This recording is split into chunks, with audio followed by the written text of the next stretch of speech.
the cannibal warlord who charged into battles naked, the serial killer who intimidated the people executing him, the Nazi woman who took pleasure in torture so cruel even the camp guards feared her. And that is just the tip of the malevolent iceberg. On today's episode of the Infographic Show, we're revealing the 10 most evil people you have never heard of. Number 10. Issei Sagawa's body count is 1, but the how, the why, and especially the aftermath make him unforgettable enough to make this list. He was born in Japan back in 1949, a small sickly child who had still plenty of advantages coming from a wealthy family.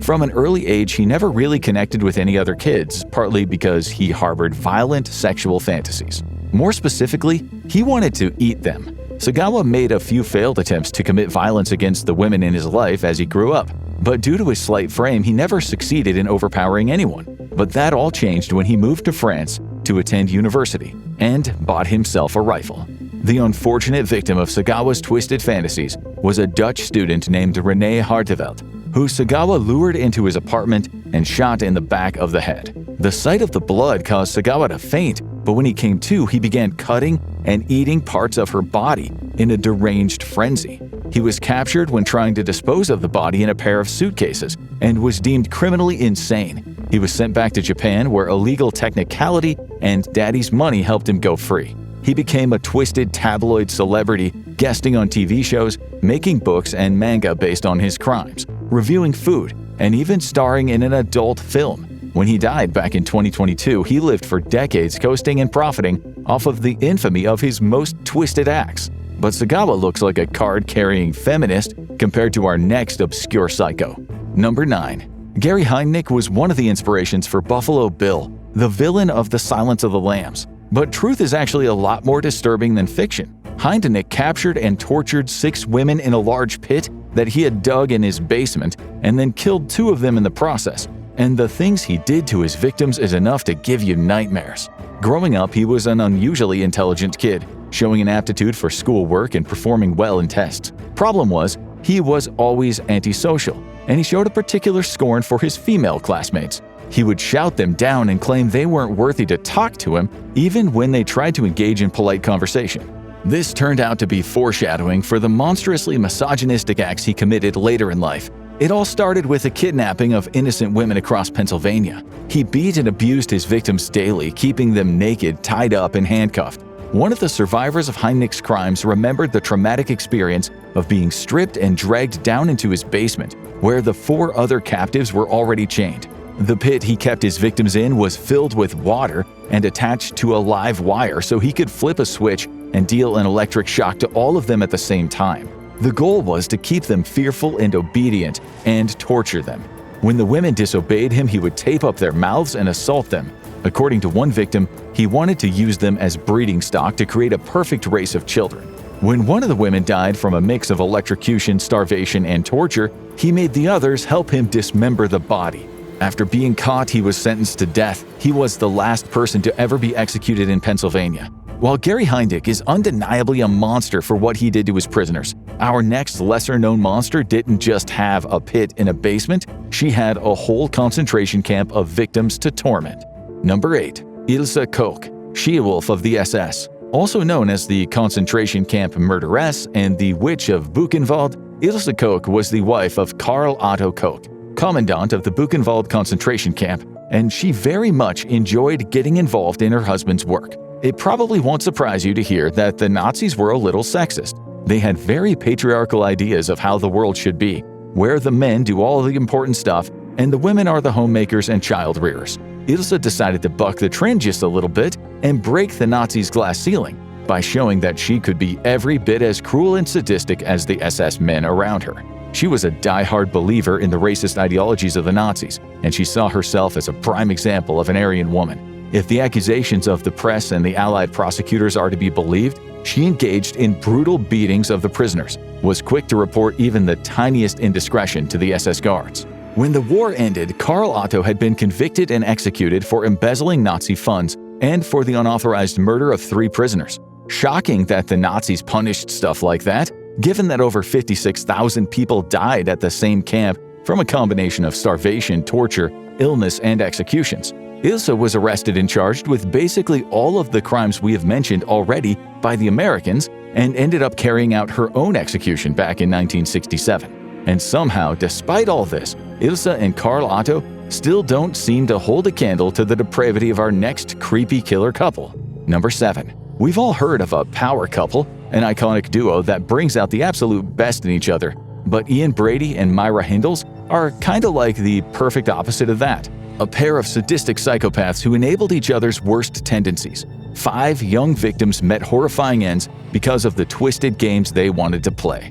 Brady basically seemed to be a born psychopath. He tortured and killed animals since he was 9 years old, was in and out of different jails and institutions. He was obsessed with Nazi war crimes and the works of the Marquis de Sade, the French nobleman and writer whose name is the basis for sadism. Hindley was a strange young woman who seemed dull and plain to most, but there were signs of violence to come brewing. When not partaking in her boring office job, she did weekly judo sessions, but not many people liked partnering with her. She always gripped just a little too tight and was reluctant to let go. When the two got together in 1961, Hindley quickly fell under Brady's spell. He molded her into his perfect vision of an Aryan woman and recited details of Nazi atrocities to her aloud after they went to local adult cinemas to watch X-rated movies. Hindley would later say of Brady, "Within months, he had convinced me that there was no God at all. He could have told me that the earth was flat, that the sun rose in the west, and I would have believed him. Such was his power of persuasion." And then began the killings. Prompted by an obsession to commit the perfect murder, they began kidnapping victims as young as 10 before torturing, abusing, and killing them. In one horrifying case, they recorded the final pleas of one of their young victims on a reel-to-reel tape recorder. Multiple police officers and people on the jury at the trial needed therapy after they heard that audio. It was that traumatic to hear.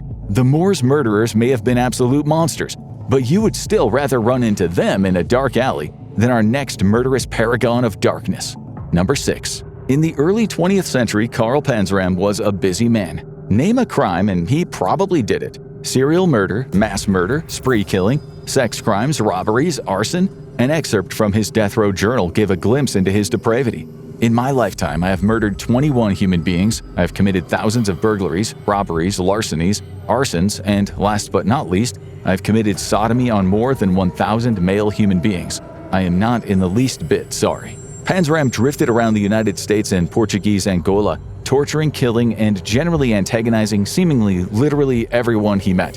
He was a hardcore nihilist, and the only thing he really seemed to put any value in was pursuing cruelty for its own sake, until he was caught and sentenced to death in 1930. When he stood at the gallows, he spat in the executioner's face before the black hood was placed over his head. They still asked him if he had any last words, and he responded, "Yes, hurry it up. I could kill a dozen men while you're screwing around."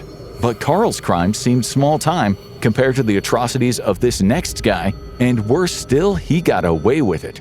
Number 5. Joshua Blagyi is a Liberian preacher and philanthropist who likes to put out good vibes as well as messages of peace, brotherhood, and love. You would have never guessed that a few decades earlier, he was a monstrous warlord in the First Liberian Civil War, a man responsible for somewhere in the ballpark of 20,000 war crimes. Back in the old days, Blagyi was known as General Butt Naked, a literally bloodthirsty guerrilla who charged into battle naked. Why? Well, he believed that the several cannibalistic sacrifices he performed every single day made him both invisible and immune to bullets.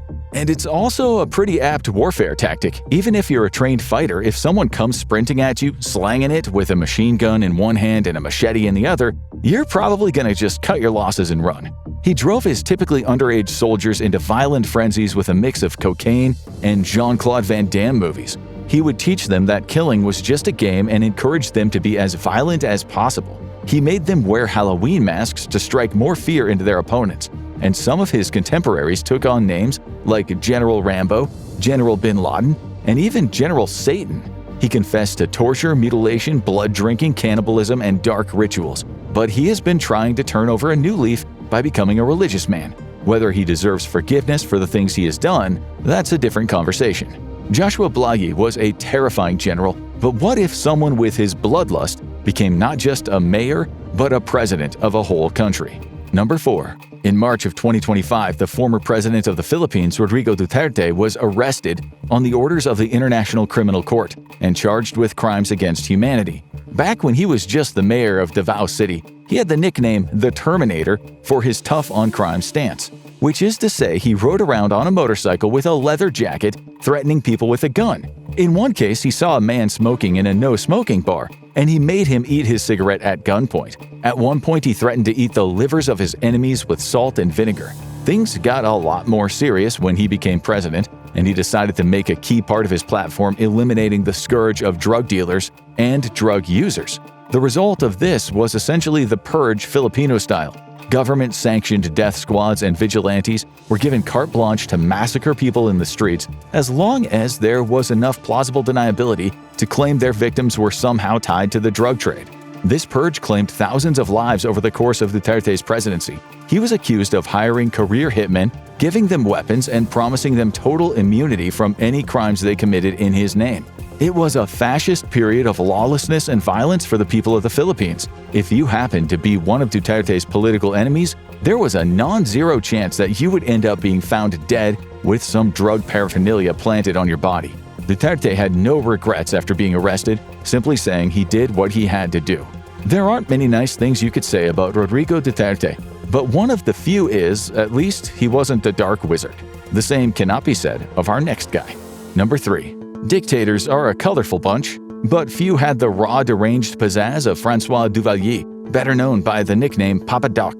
Duvalier declared himself president for life in his home nation of Haiti, and he was an active practitioner of voodoo, styling himself after the voodoo death god Baron Samedi. And he absolutely earned the association with his utterly insane national crime spree. When he rose to power, he locked up and purged his political enemies with the help of his own personal death squad, the Tonton Macoute. They were formed out of loyal voodoo priests who were happy to use their magic and, of course, weapons to make anyone who dared defy the sinister president's dark wills. He claimed to be immortal, invincible, unstoppable, and as every effort to dethrone him failed, it seemed almost like he was right. He did dark rituals with the body parts of his enemies. He kept a severed head for ritual purposes in his closet. The Tonton Macoute, who operated basically as a kind of voodoo mafia, tortured people by dunking them into bathtubs full of acid. At one point, when Papa Doc believed that one of his fugitive political enemies had somehow shapeshifted into a black dog, he ordered every black dog in the country killed in hopes of weeding him out. Everyone in the nation feared Papa Doc, and his personality cult made obeying him feel like the only option. When he died of a heart attack in 1971, his son, who had the nickname Baby Doc, took over. And when angry mobs later deposed him and raided Papa Doc's grave, they found that there was no coffin there. Just one more eerie magic trick from the murderous voodoo president. But Papa Doc looks like an award-winning humanitarian when you compare his crimes to the absolute horrors that were committed by our next twisted ruler. Number 2.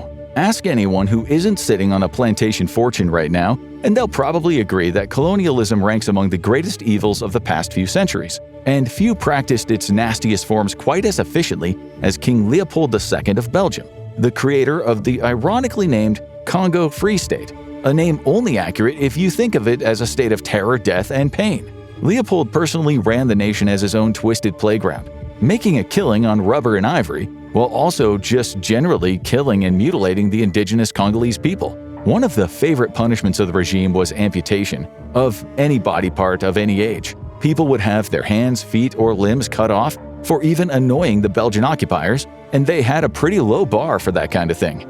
His reign caused millions of deaths in the Congo, and it was so brutal that in the end, the other leaders of Europe, who were pretty big fans of racism and colonialism, stepped in. They ordered Leopold to hand over control of the Congo Free State to the Belgian government rather than keep using it as his personal playground of torture, exploitation, and death. The sheer extent of King Leopold's killings are almost unmatchable, but our ultimate evil guy that you've never heard of has him beat in one way. Nobody's crimes were as downright disgusting as his. Number 1. Meet the most horrifying exception to the idea that Canadians are also friendly and pleasant folks. Roch Thériault was an eccentric who developed a god complex relatively early on in life. He decided to take a bunch of people and their kids out into the Canadian wilderness to form a doomsday cult that he called the Ant Hill Kids. Of course, Roch did all the usual things that cult leaders do. He slept with all the women, he took everyone's money, and he made his followers do all the hard labor of building a cabin while he stayed inside getting drunk. But as the cult progressed, things took a much darker turn as one of Rook's other obsessions came to light: surgery. He obsessively read surgical textbooks and kept a collection of makeshift surgical tools. Believing that God would guide his hand, he started performing surgeries on his cult members, including castrations, amputations, and removing parts of people's intestines, resulting in slow and painful deaths. Both his surgeries and his punishments for misbehaving cult members had violent sexual overtones, feeding into Rook's sadomasochistic streak, which just so happened to spiral completely out of control. Punished cult members would be branded. Rook would then cut out the burnt parts with dirty knives while stinking drunk. He was a vicious, reprehensible individual who caused several deaths.